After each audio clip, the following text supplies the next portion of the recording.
varmint control for ranchers with free-range cattle, about 2 hours south of Tucson, in the Sky Island. I arrived and parked my vehicle at the mouth of a small canyon and set up a shelter about 10 feet away. Approximately 1 hour before sunset, I made dinner and chatted on CB with other hunters and set up my area. At the time, I heard noises from the canyon. At the mouth you could see 15 feet in, and then it took a sharp right. The walls were about 12 feet high, but I heard the noise, and it sounded like it came from way deeper in the canyon. It was a repetitive clacking noise, like someone had 2 sticks and kept hitting them together. It did not stop. At least I fell asleep to the noise, with my rifle at my side. I woke up at 4 a.m. sharp, had some breakfast and got ready to head out. I locked my truck and clubbed the steering wheel and was off. I walked about 3 miles from the mountain, found a high hill, and it was covered in white quartz rock. It had massive veins of mica and was definitely a sight to behold. By the time I arrived to the hill, the sun was up and the coyotes were yapping. I called and laid there motionless for 2 hours. Nothing. I watched a small bug crawl on my scope and fly away. And that's when I noticed movement about 270 yards away. It was a single coyote, diseased. I zeroed in on it and noticed its funny walk. It walked leading with its right shoulder, and its head bobbed up and down a little bit too much. I figured I'd put the poor thing out of its misery. I took aim and squeezed. It connected and it went down. I walked to collect the animal, and I walked to the spot, and I didn't see it. I swear that's where it fell, 3 yards from the sideways barrel cactus. I saw no blood and no trail, just silence. I knew I watched it go down. I saw it. I searched for 30 minutes and saw nothing that led me to the animal. Well, there just went my $40.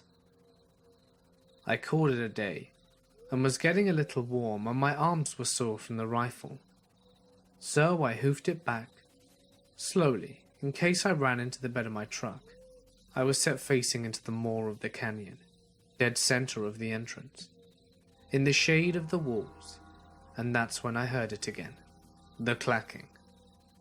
This time it sounded closer, as if it were right behind the bend of the canyon, as if whatever it was doing was hiding right behind the turn. I didn't dare grab my chair. It was $10 at the swap and meet, and I thought about firing around into the canyon, but figured that it wouldn't do much. I rolled up my tent, keeping a sharp eye on the canyon, and at this point the clacking would stop. Each time I stopped what I was doing to watch and listen. When I would go back to loading my truck, it would start right back up. I packed my tent, tossed it in the bed, grabbed my lantern and my propane stove, and put them in the bed as well. I put my rifle away, and I still had my 1911 at my hip, but I didn't feel safe.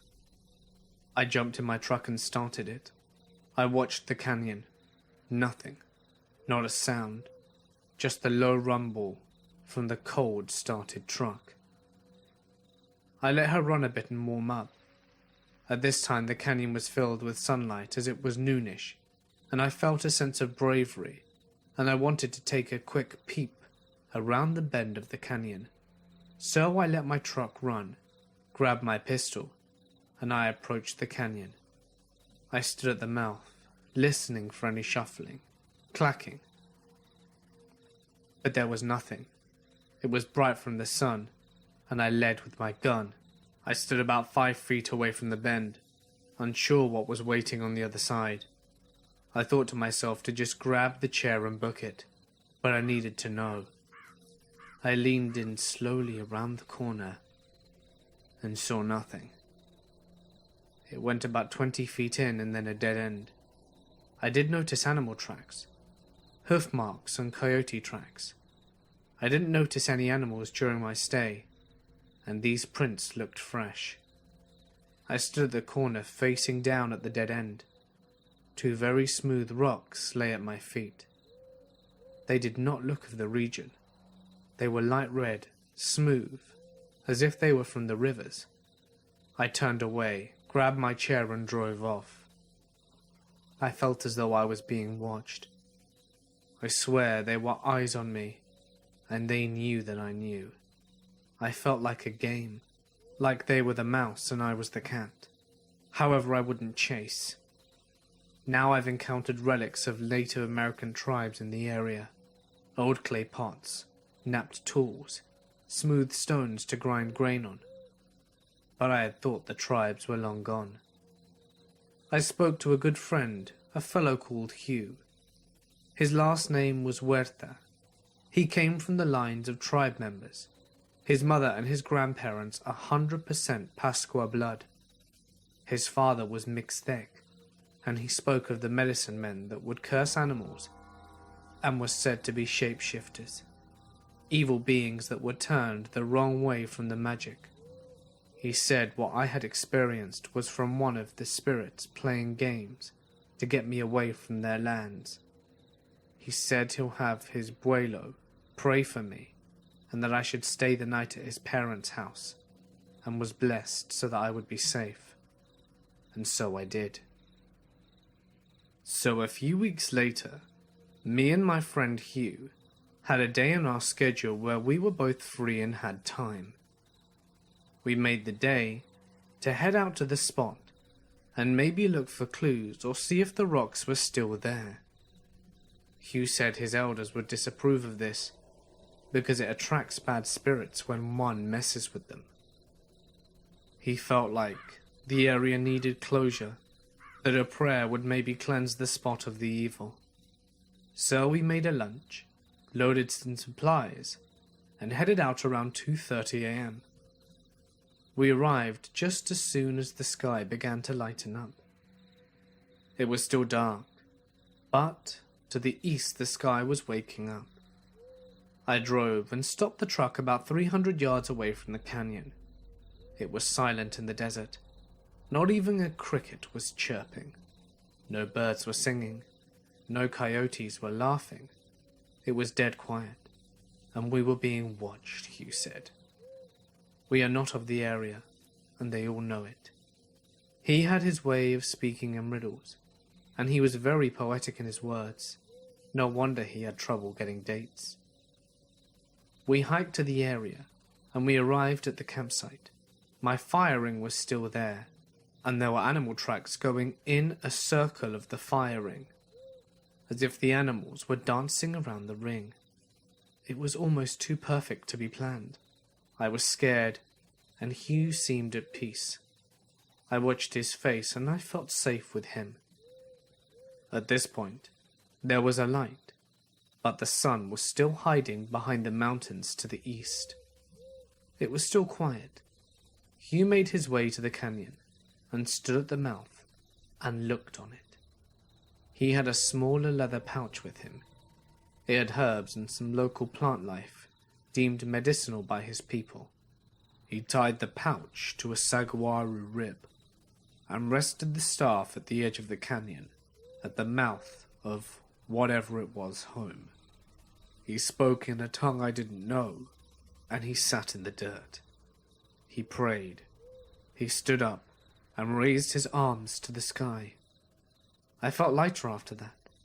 I felt as though this fog was lifted, and almost immediately I heard birds and crickets. It may have been the sun rising, but to me it seemed like his prayer shooed the fog away.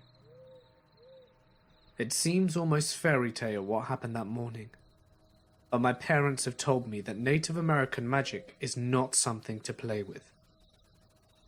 That they themselves have experienced weird things going on when they travel in Native American lands. My father is Christian to the max, but he still believes that evil lurks with the corrupted native spirits. It may be that we live in the Southwest and we grew up with those stories, but I'm not sure. Hugh was struck with a nasty flu 2 days after the encounter. He was bedridden for a week. I visited him every day. I was told he was being attacked by the spirit for intruding on its territory. It was flu season, but still it seemed very well timed. He was treated with herbs and prayers, and I chalked it up to him having a badass immune system. But I digress. He tells me to this day that we should have never have gotten to the area challenging whatever it was. That was a force beyond us, and we can't do anything about it. His family tells me not to return to that spot, that the evil will follow me, that it will remember my face, and they prayed so that it may forget it. My cousin is with the Forest Service in Montana/Wyoming, and I decided to go up there with her to literally test the waters.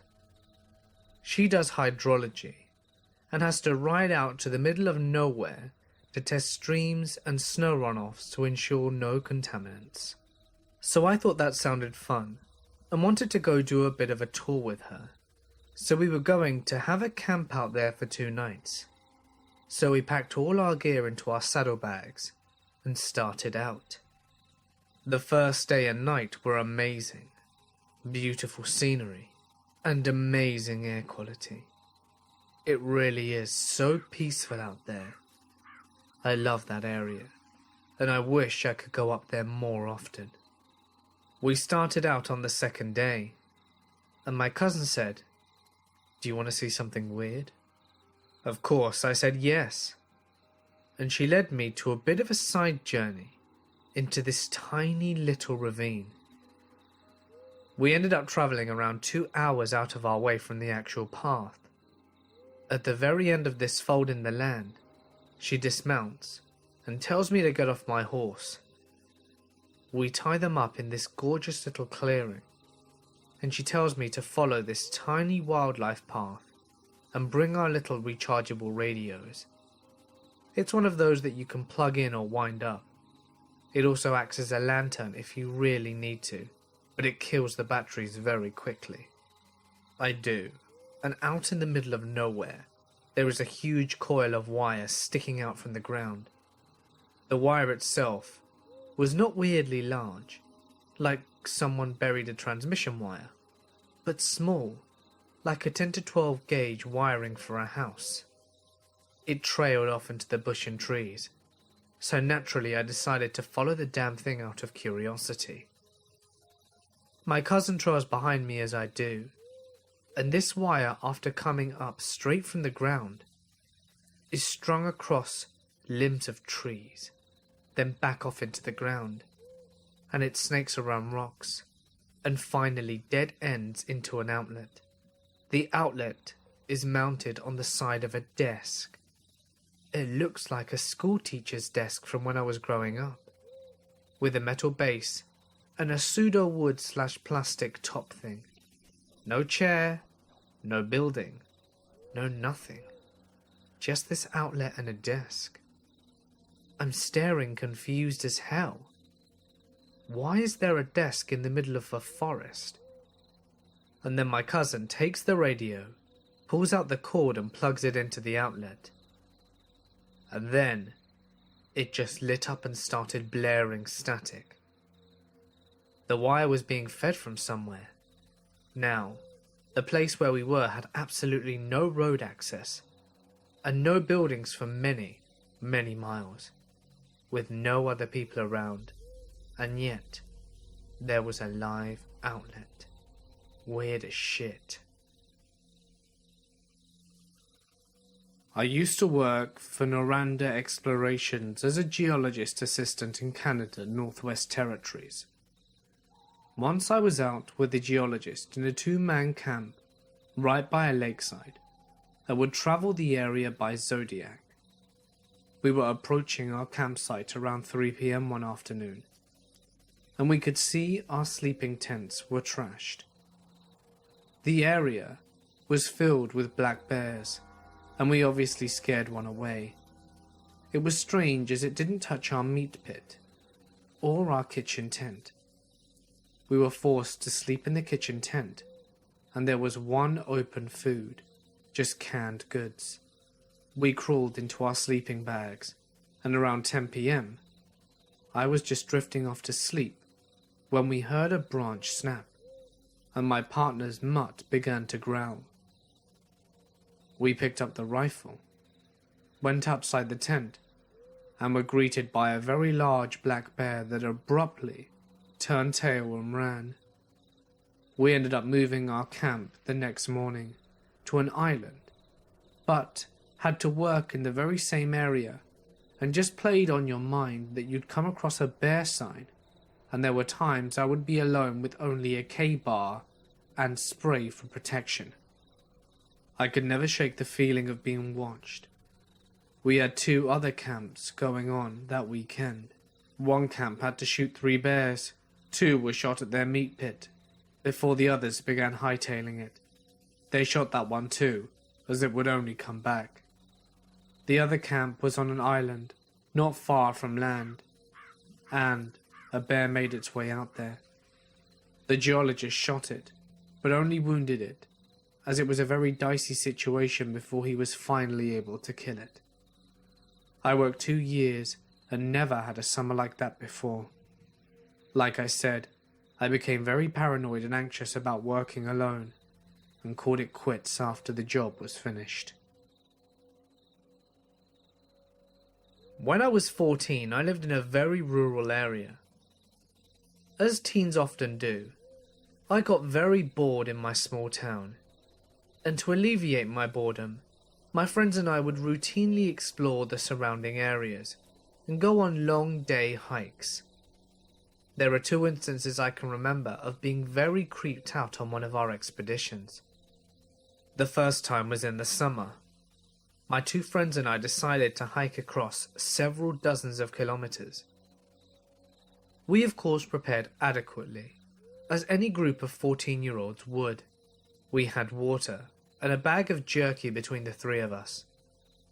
Naturally we got very hungry, as the jerky ran out quickly.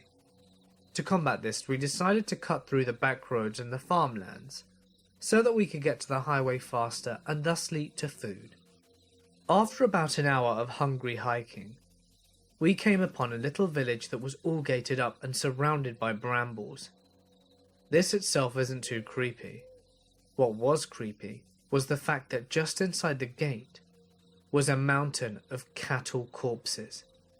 There seriously would have at least been 3 dozen bodies in the pile. As kids we were sufficiently spooked. As an adult, I think a logical reason for Death Mountain may have been that the herd were diseased, and this was an easy way to quarantine. The second time was with the same friends, but we were a few years older. On our adventure we decided to walk through railroad tracks to gather old rail spikes so that we could sell them to the scrapper. After a few grueling hours of hiking and carrying increasingly heavier backpacks, we happened upon a house. It was very secluded, but from outside it didn't look abandoned. Curiosity and fatigue got the better of us. We dropped our bags and went in exploring. We initially just wanted some water, but we found the front door wide open. Outside, there was a lot of construction machinery, so we thought that perhaps they were doing/finishing some work inside. We called out but received no reply. So, with recklessness, we decided to effectively break and enter. This place turned out to be a dump. It looked like a crack house. Old garbage and food everywhere. We assumed no one lived there after all. So what do? We decide to snoop around. And we were poking around the ground floor when we heard what sounded like footsteps on the second floor. We called out but no answer was given. My one friend decides to be brave and go up to check it out. As he got to the stairs he calls out again. Nothing. So he starts up the stairs, and I shit you not, as his foot hit the first step, we heard a music box go off. Alright, kind of creepy. But then we heard a child's giggle from above us. We noped out of there pretty quickly and ran home. We even forgot our backpacks.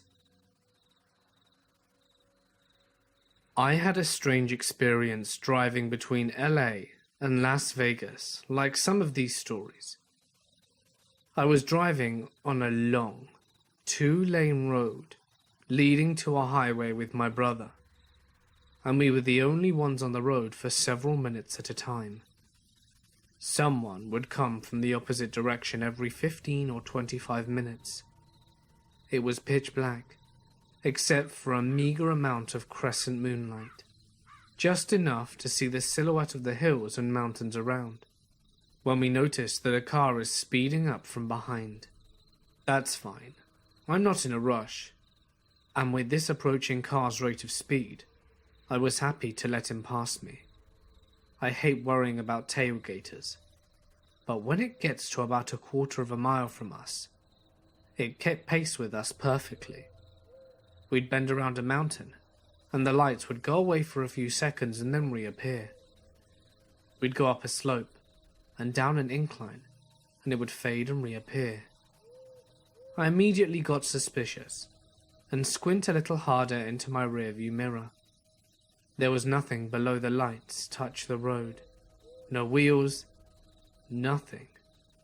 The lights seemed to be connected, like two orbs connected by thin arcs of electricity. I noticed my brother looking at it too, and I just mutter, "Does that look like..."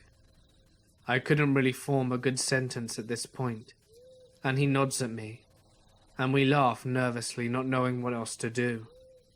After what felt like an eternity, it just stops in the middle of the road and slowly fades into the distance.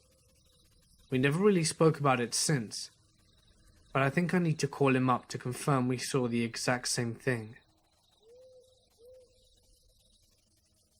I was a forest fire lookout in the summers during college. I went weeks between seeing another human sometimes.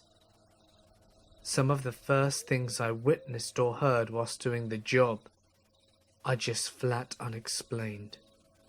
The one that sticks out in my mind was laying in bed and watching a strange light move through the trees. Figured it was a car headlights, until it went vertically up into the air and just hung there for 30 minutes. Just sitting 20 or 30 miles away, parallel with my tower. It was an elevation of 7,000 feet. I watched it until it dipped back below the tree line and never saw it again. At the time I was super creeped out, but chalked it up to another one of the dozen things that I could have seen that I hadn't explained before and no one would believe. But the next day, another lookout called me on the radio, asking if I'd seen the same light. He was much closer but on the other side of it. He said from his perspective, after it dipped below the trees, it landed in an area he knew to be a lake that was only accessible by hiking or horseback. It stood out in my mind because it was the only strange light that summer that we couldn't explain away by either planes, balloons, or tricks of the light from cars. I have since wondered if it were a drone, but this was before they were really obtainable to hobbyists, and have never seen one with lights that could be seen from as bright as 20 miles away, or one that could hover in place for about 30 minutes around then. This is where things get weird.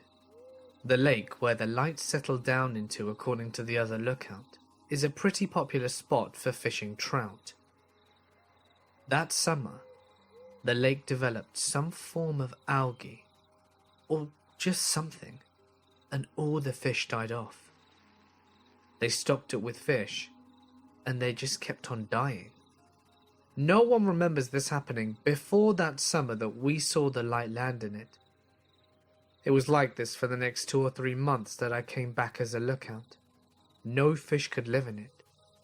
Just another weird story from my early 20s as a fire lookout.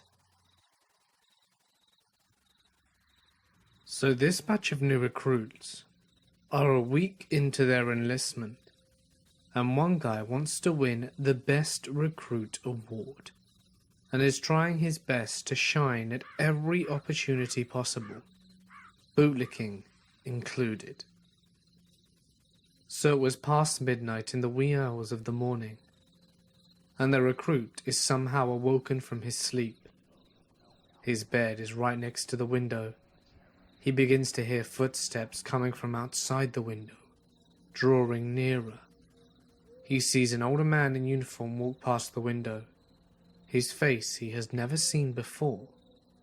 Assuming it was the duty office manager making his rounds in camp, in his grogginess, but still wanting to look good in front of commanders, he sits up and greets the man.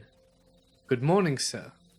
The officer stops in his tracks, turns around, looks at him, and says, "Good morning, soldier. It's still early, go back to sleep." The recruit smiles and says, "Thank you, sir," and lies back down to sleep. Only, at that moment, did the recruit realize something. His bed is beside a window, and his bunk is on the 4th floor. There is no way a man could have been walking outside the window, 4 stories up, in mid-air. Who exactly was outside his window? When I was a teenager, I used to go out camping by myself. I had a spot that I liked that was across a few fences from my grandparents' house out in the middle of nowhere. One of the places I cut through was a pasture full of cattle. Around cattle, especially cattle unfamiliar to me, I try to be very careful not to spook them, but otherwise cows are pretty easy going. This was about a mile from my grandparents' house, and probably about 2 away from my destination. The last time I did this, I slipped through the fence to find the cattle already freaked out. They were insanely agitated about something that I wasn't aware of, so I stayed well clear of them as I went through the pasture. I had a good time camping that night and packed up next morning. As I went back to the pasture, however, there was this ridiculously bad smell. It smelled like a skunk had fought with something in a fertilizer barrel full of shit, and the barrel had broken open. It was awful. I tried to look around for the cows to make sure that there weren't going to be any surprises, to not see them at all. They were just gone. There were some bushes and trees, so I thought that maybe they were just out of sight. I keep walking through the place to go home, and the smell is so bad that I set my stuff down at the little fence line and decide to investigate. Well, I found all the cows. All of them were shot and ripped apart. Somebody had carefully shot them in the head with a bolt gun and eviscerated all of them. They had also dug them all into a shallow ravine and piled up the bodies. It was horrible. I hightailed it out of there to get back to my gear, and my stuff was gone. As in, I set it right here on this rock, and it's not within eyeshot. A quick glance showed me that there wasn't anything ripped or fallen out, or something or someone had picked it up when I was 200 yards away for less than 5 minutes. I think Usain Bolt would not have been able to catch me on my way home. I never heard anything else about those cows, but I did not go back camping to that old spot again. I was hiking alone, out in the Flinland Ranges in Australia, and started to set up camp by an empty creek of pebbles, which was softer and cool, unlike the surrounding terrain. Once it got dark, I saw a light from a torch pass through my tent and decided to get out to see who it was. About 20 meters away, there was an old man in rugged clothes, with weird dead things in his hat. I greeted him, but he didn't reply and continued to walk towards me. At this point, I'm completely baffled and freaked out and decide to run. I don't know why, but something wasn't right about the whole situation. But as I started gaining distance, he began to chase me down. As the Flinders is a really open terrain, I couldn't hide, so I climbed up a mountain and hid behind a collection of boulders and observed him, walking around the mountains as if he were waiting for me to come down. This went on for a couple of hours before he left. I have no idea what his motives were or where he came from, but I decided to hike back to the nearest town and go back to Adelaide after that. I live in rural Ohio. One of my friends owns a nice barn and farmhouse out in the sticks, where the buses don't run and where there's absolutely no service. He doesn't actually live there. His family owns the house for shits and giggles. They're millionaires. We'd never ran there before, and it's a pretty scenic wood, so we decided that we'd give it a shot. He and I ran cross-country, and our team went to state that year, so we were in really good shape. We get to his barn, and plan on running 8 miles near a road and then through the woods. We have GPS watches, so we can make our own path and either turn back at 4 miles, or make a looping path if we desire. About 2 miles off the road, we took a random gravelly road through the woods, and there was a hiking path, so we decided to take it. We live in the country, so it isn't really a big deal. We've done this sort of thing before. I've gotten lost in the woods a few times throughout my high school, but we've never done it here, and we were so far away from home. I didn't run with my glasses and I'm as blind as a bat. I'm making good pace when all of a sudden I smack into my friend. I look up and he's just standing there. I focus in on what he's looking at, and there are bear traps hanging on a branch right in front of us. Looking around, there's more, all blowing in the breeze like wind chimes. Off in the middle, perched up against a tree, there was something resembling a man. My friend pushed me and told me to run. We didn't say a word until we got back to the main road because we ran so fast.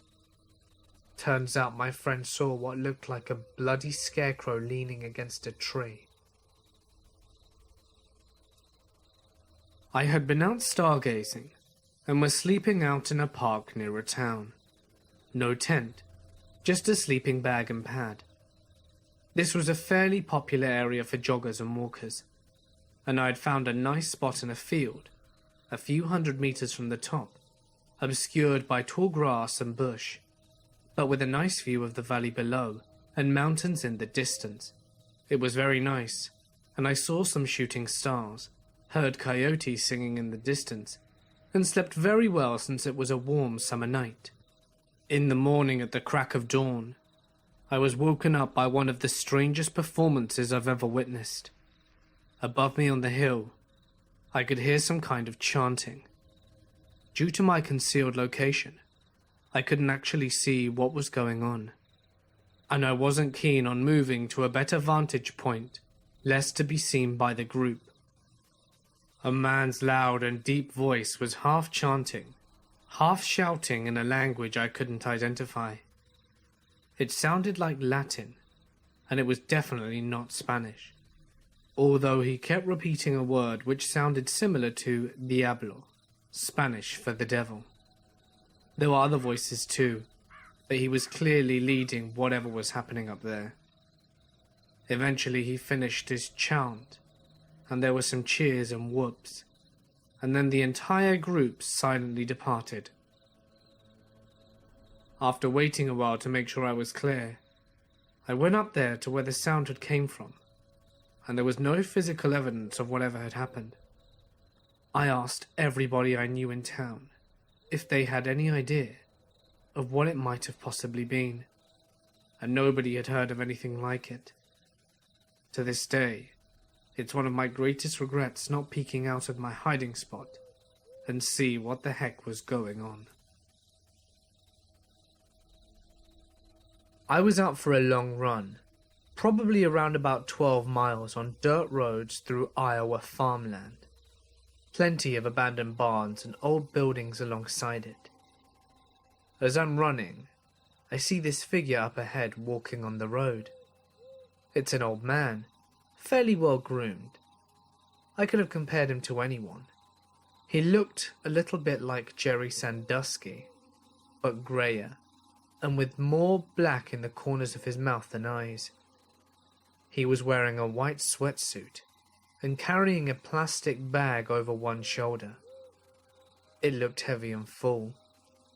The man smiled at me, and I smiled back, even though physically I was distancing myself as far away as possible from him. As I passed him, I began to feel dizzy and nauseous. His presence just felt so wrong. His smile was off. I actually had to swallow back vomit that had just began to climb my throat. My adrenaline had gone up, and my pulse was hammering. When I looked back after a couple of meters from distance, he was gone. I have no way to explain this. A few years ago, I was driving across the country and stopped at Prairie Creek Redwoods State Park to camp for the night. I got in around 4 p.m. and, eager to experience the redwoods for the first time, started out on a 7-mile trail run through the park. This was early November, so I knew that I had about an hour and a half until sunset, which I thought was plenty of time for the run. If you've been to the redwoods, you know that the terrain is steep, narrow valleys, and of course, unfathomably giant trees. Twilight came early, and my pace slowed as the light dwindled. Soon as I was walking, just barely able to discern the path. This was the start of a situation, but I knew that I would be warm enough if I kept moving, so I concentrated on staying on the path and absorbing the forest's presence. It was incredibly quiet. I perhaps heard 1 or 2 bird calls the whole time, but not spooky. For lack of a better term, I got a sense of peaceful dignity that existed entirely separate from my human-sized concerns. With maybe 2 or 3 miles left in my walk/run back to the campsite, I rounded a bend and came upon a silvery glowing orb right in the middle of the trail. I held my eyes closed. Was this a trick of my night vision into the fading twilight? But the orb was still there when I opened them. After staring at it for some amount of time, I cautiously stuck my hand into it. I didn't feel anything, though I half expected a sensation of heat, or maybe a tingling. But I distinctly remember how the details of my hand appeared in the silvery light. I traced the outline with my hand, but couldn't bring myself to step through it. Eventually I grew cold and realized I needed to continue. As I was looking for a way around it, I saw the moon just peeking above the ridge. That's when I realized what it was. I had been playing with a moonbeam that disappeared into the depths of the steep valley. The terrain and rising moon had created a sort of illusion that made it look like a glowing orb was floating in the middle of the trail. It was beautiful, yet explainable. I will always hold on to how I felt rounding the bend and seeing that orb. It wasn't fear, just a keen sense of my surroundings with a sudden openness to experiencing something incredibly beautiful, even if it defied my understanding of the world. I was hiking in the Nevada desert somewhere near Beatty. Because I'm a bored and braised Nevadan, I'm pretty comfortable and experienced in hiking by myself. So I didn't feel particularly uneasy walking around by myself. This is the only strange thing I've experienced in my 3 years of wandering around the absolute middle of nowhere. Anyway, there are a lot of small mountains and hills in the area that I was in, and a few caves too. I generally stay away from them, in case they are coyotes or something inside them. It was getting pretty late, so I was walking back down, and there's this big hill that I always pass. And at the base of the hill, there's a cave, not too big, and when I was walking past this certain hill, I noticed out of the corner of my eye that there's something blocking the cave at the bottom. So I squint, and I look at whatever I think it is, assuming it's a coyote, and it's this dude. He's crouching by the cave with his shirt off, and he hasn't seen me yet. I thought about calling out to him to see if he was okay, and whilst I'm standing there, he turns to look at me.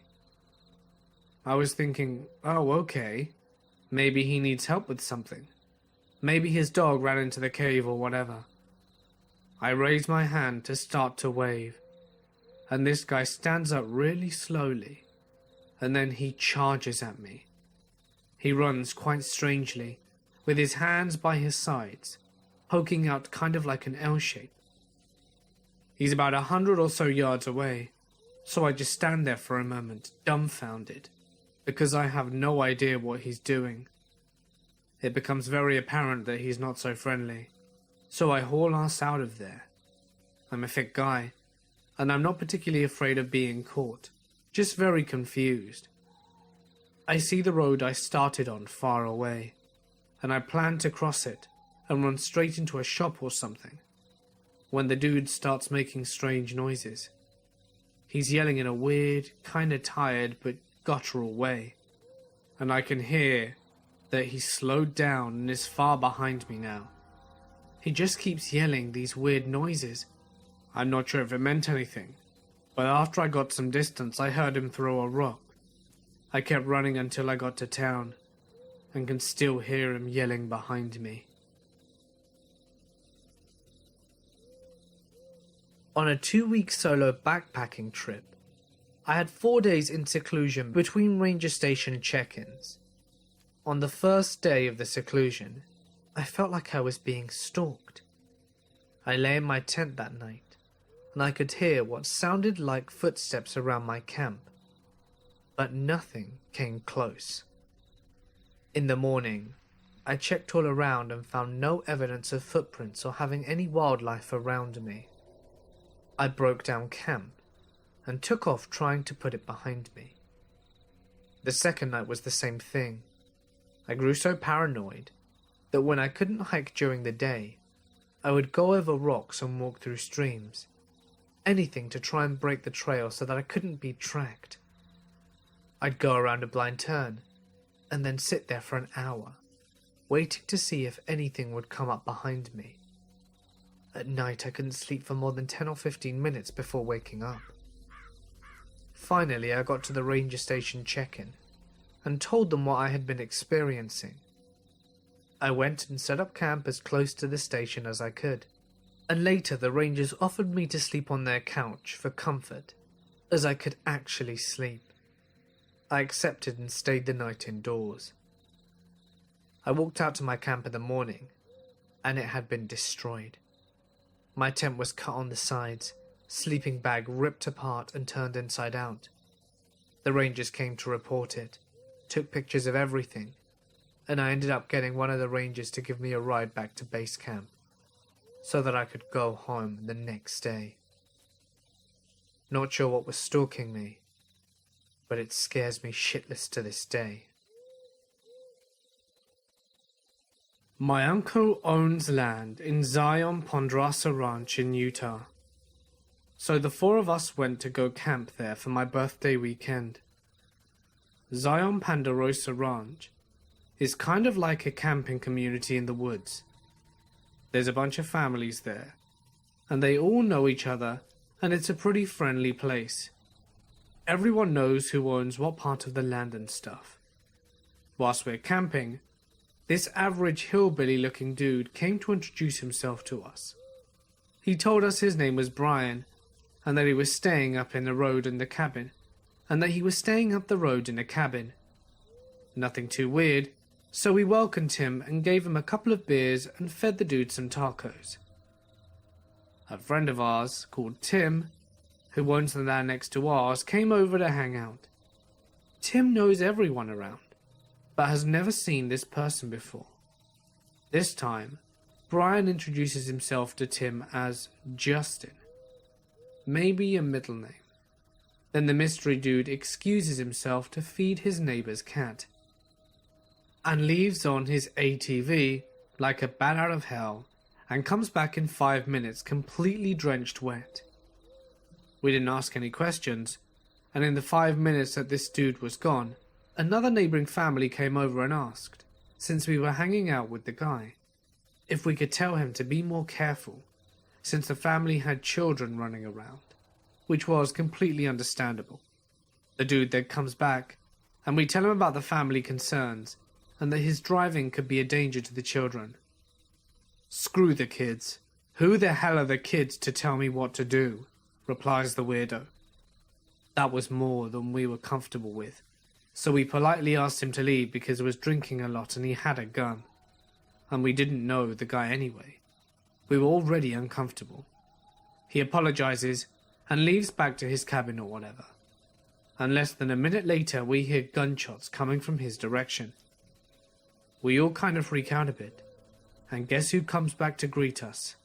The same dude, trying to apologize, as we ask him about the gunshots. And he replied, "So you heard gunshots? So what?" At this point my girlfriend was getting really frightened by this guy, so we decided to use my uncle's ATV for a ride. Whilst leaving, my uncle spoke to the dude. I blocked out their convo, but I definitely heard him say that he needs to take the Hitler stance on the subject, so they wouldn't walk all over them and destroy the country. When we got back, the dude was gone, and we went to sleep for the night. At 4 a.m, I was woken up by the sound of an ATV coming very close to our camp, and stopped there for a while, before going back the same direction he came from. I'm 90% sure it was from the direction of the crazy dude's cabin, and in the morning, we went to the office administrators to warn about the weird guy, and no one seemed to know about him. Fortunately, we never saw him again after that, but it still creeps me out, the danger that we were in with him being nearby. I was hiking through the remnants of a remote, long-abandoned town and the surrounding area. To get as far into the woods that I was, you had to cross a fallen tree over a creek 3 separate times. I had just crossed the 3rd bridge and was about 5 miles in, and something blue caught my eye just ahead of me. There was a man in his late 60s wearing blue satin pajamas sitting in a tree. The closer I got to him, the louder he laughed. It wasn't a maniacal laugh, but it set off alarms in my head nonetheless. He also wasn't wearing any shoes, and looked very well groomed/cleaned.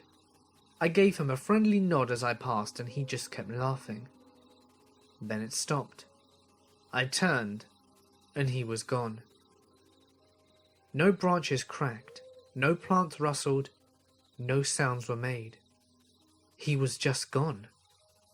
Still rubs me the wrong way. The area I was in was pretty rough, very secluded for hiking. Not very many people venture as deep as I did that day, and I still have no idea what was going on there. Not me, but my parents. They went camping on their honeymoon 20 years ago. They went to the Garden of the Gods. This is in hick country, southern Illinois, where everyone is related. But they're walking in the trails, and they stumble upon a dead body. Thinking it was a joke, they'd walk over and immediately realize that this is in fact a real dead body. My mother pushes my dad over to get the hell out of there. They go to town, which is about 25 minutes away, and tell the police chief there. He thinks they're just messing with them, since they're both young, about 18 and 19, and he finally decides to check it out after they've been hounding him. They get there, and it turns out that the man was laying there dead for the past 4 days. I grew up in a very rural area of the Deep South, and spent most of my time riding horses alone in national forests and expensive private properties that bordered our house. There was an old abandoned house, 2 miles ride through the woods from me. I often rode by it on my journeys through the woods. Sometimes I tied my horse up, went inside and explored. But there was nothing really of interest. There was just trash, and things that looked like electricity bills from the 80s. I think an old woman used to live there based on some pictures that I found. Time went on, and I went away to college, taking my horse with me. I no longer rode past this abandoned house after graduating my college, and my horse and I moved back home for a little while, and I decided to go back to explore the area again.